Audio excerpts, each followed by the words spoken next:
Yeah. Appreciate it. I got one more thing. Your thing. I don't know what's gonna happen for the rest of this day. I don't know what's gonna happen tomorrow. I do believe in necessary evils, and I do believe that this will work out for Marvin in the long run. All we gotta do is continuously keep supporting Marvin Guy. And if you wanna support Marvin Guy, please support Marvin Guy. You know, check out the gun club. Nick Bezel served in the military and resettled in Texas. He founded the Elmer Geronimo Pratt Gun Club to help advocate for Black Americans exercising their Second Amendment rights. Check out Pure Justice, purejustice.org. You know, like, follow what's happening with Marvin Guy. You know, see, you know, when his next hearing will be. If you are here, come support. Reach out to us and show Marvin support because he needs it. I think it's what, the 17th, the next court date, right? 17th. Yep. But that ain't gonna be the last one. Oh no, for sure.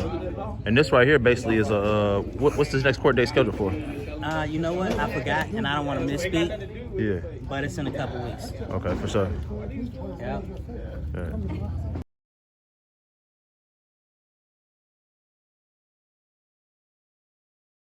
Roshan, I do got one more thing though. I talk about what happened when we first came in though. How they was ushering as far as like who went on what side though. Like, oh my God.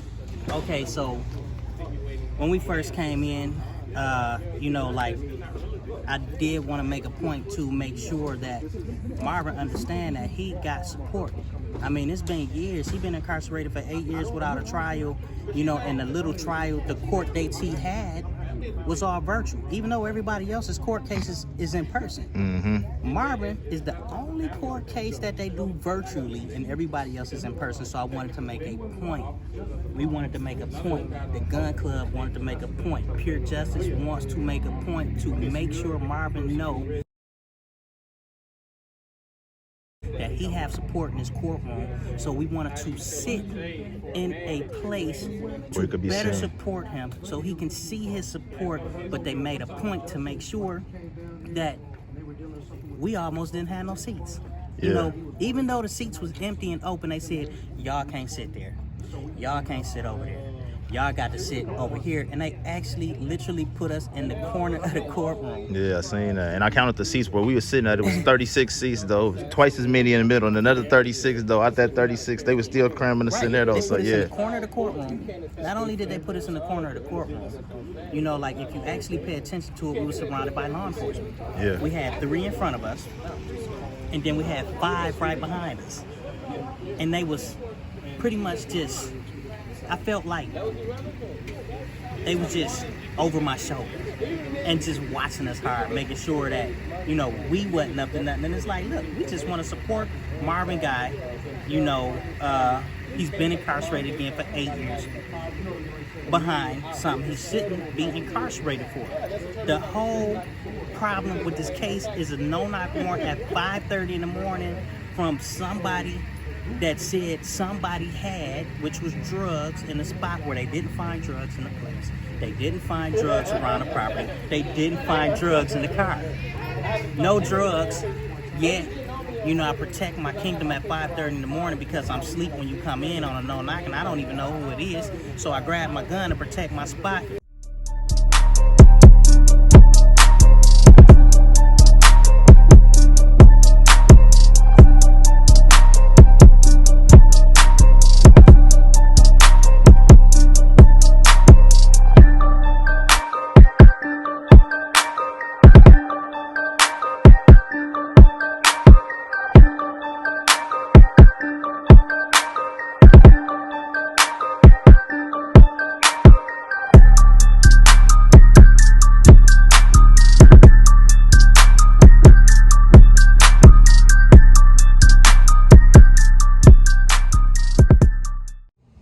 What's poppin'? It's KG Go Hard, and I'm back with another video. You already know what y'all about to get, man. Tune in with your boy. It's about to go crazy. We going up every day, and if you ain't like to subscribe, do so now, because it's about to jump. I shoot a shot, and the whole place ring out in crossfires of gunfire, and in the crossfire, unfortunately, somebody lose their life. Yeah.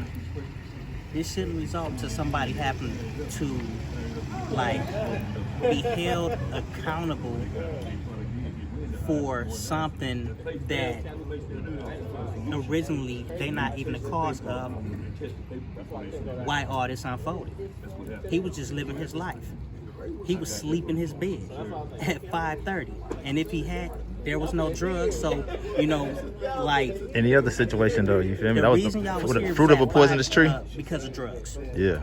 You found no drugs, but you came at 5:30 when I'm asleep in my bed, thinking I shouldn't protect my home when I don't even know who you are.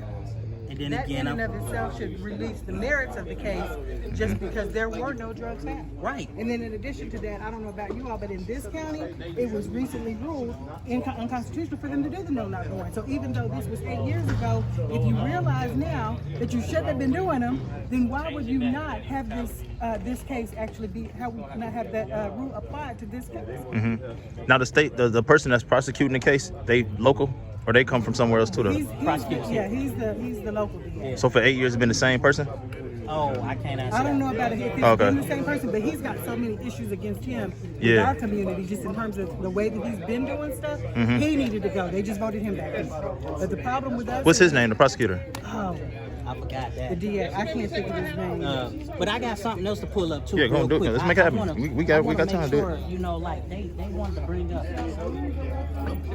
about this guy running around here with an unlawful firearm. Before I wasn't even born yet, and they brought this up about him having a gun that was illegal, and yet 57 you or something, have yeah. a governor, Greg Abbott, that just created laws where we can carry firearms without a gun Make license. sure you don't use weed too loosely.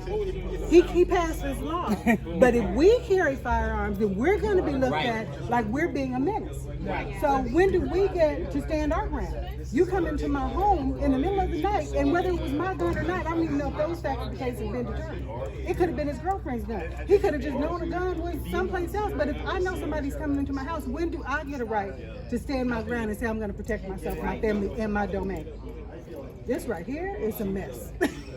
Absolutely. And since we've got the grassroots organization on our back, I think we need to get somebody from that organization down here to speak to the fact of what this district attorney has been doing, to speak to the fact of what this judicial system has been doing to the people. I've only been here. This happened right about the time I moved here, maybe a year, not even a year after I moved here. But even then, like when I met you down at the Colleen event, I didn't even know what had happened with this case. So they have literally, been pushing under the rug. So when you don't set a trial, you don't set a hearing for all this time, somebody in the back of their mind might say, I wonder whatever happened with that case. But when there's nobody here For sure. that's keeping us informed, there's nobody here that's keeping it at the top of the headlines or anything, you kind of figure, well, it must have worked out okay. Man, And even I going in the guess we courtroom should today never and do seeing that. as many people that was there on the other side though versus having maybe nobody over there, that speaks volumes And as the well fact too that though, you you said know. they stuck you in this corner, Yeah. I believe that was. Pay attention. Yeah, I seen. was- Yeah, they was heavy in there. Yeah, It was a lot of Yeah. plane dress on folks. So my almost like they took the question- day off or something. My question, and if you observe this, from what we've seen today, do you think that there should be something that should be filed for a move of venue? That this case should be moved out of this venue? Absolutely, and not only that, like I said, this particular prosecutor, with the background that he has, even if they have some other attorney from the DA, because he's the state DA or the county DA or whatever, he would still probably be over the case. But just in terms of the way he's been treating every case that came up, if it was a person of color that had anything to do with firearms, based on what we've got going on in this state, all of that stuff should be thrown out. It should at least, at the very least, it should make them take a second look at the charges. So if you're saying that he didn't have that he shouldn't have had a firearm because he was a felon, charge him with that. Why are you charging him with capital murder? Why are you charging him with capital murder when I don't even know if the forensics have shown which bullet hit the man that died. Which bullet, because there was a flurry of bullets from law enforcement. After all these years, I figured that's something that'd have been public though. Well, I thought they did. I thought the last hearing that he had in September, that they did say that the bullet that was the bullet. That was the last one. But it still has to get in trial. We need to get it in trial. And I would want to see watching, those documents we got because to see the this documents. been known to suppress evidence. He's been known. This stuff comes up and then people don't come out and So now you think we need to do an investigation that is basically to bring out this prosecutor, to highlight this prosecutor. This prosecutor, in this case specifically, just doesn't start. Because if this prosecutor has been doing this to this person for the last 8 years, based on, like I said, things that have come up since then, why wouldn't you be looking into what's his reason for doing it? Right. You know, what is he benefiting from this? Well, as you can see, what was in the courtroom? That's what I'm saying. We were in the courtroom. The courtroom was packed with police officers. But that's what I'm saying. I mean, that's to be expected because it's Police officers are found in the front. yeah, So- but because it involves so many police officers, I can understand there being and it involved police rights officers for here. police officers. Yeah. What happened to right to a speedy trial? Yeah, and that's what I said. All of this is unconstitutional. That's not even a thing anymore. All of this is unconstitutional.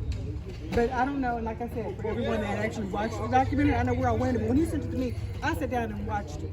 But at around a month and a half later, it might have been earlier, but in around the same time frame, in this county, a neighboring, not this county, I'm sorry, neighboring county in Central Texas, I think it was McGregor, Texas, almost the same circumstances.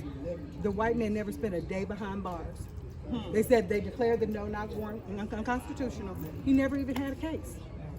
They never even took it to trial. And I'm like, okay, so if you as the Attorney General are looking at all of this and we're saying, okay, that this prosecutor needs to be investigated, then you need to start with the fact that there's inconsistencies across the board. There's inconsistencies across the board. I mean, we don't even have to bring up, although we know that we don't have to bring up race.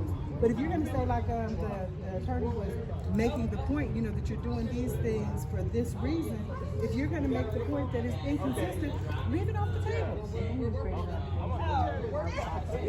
Yeah, what does any of that have to do with this bond? You want to say he's a career criminal, but you haven't given him a chance to redeem himself. He had just gotten out, just moved for a fresh start. And then y'all run up in Pick here. my kids up. All right. Run up Just in wanna say here. goodbye. Nice to Appreciate meet you. you. Run up in here. Goodbye. Let's see. Pick my kids up. You too. How you doing, bro? How you doing, bro? Yeah, what's up? Yeah, what's up? And text me your social media so I can follow. Appreciate Text you, me bro. your social media so I can follow. Yeah.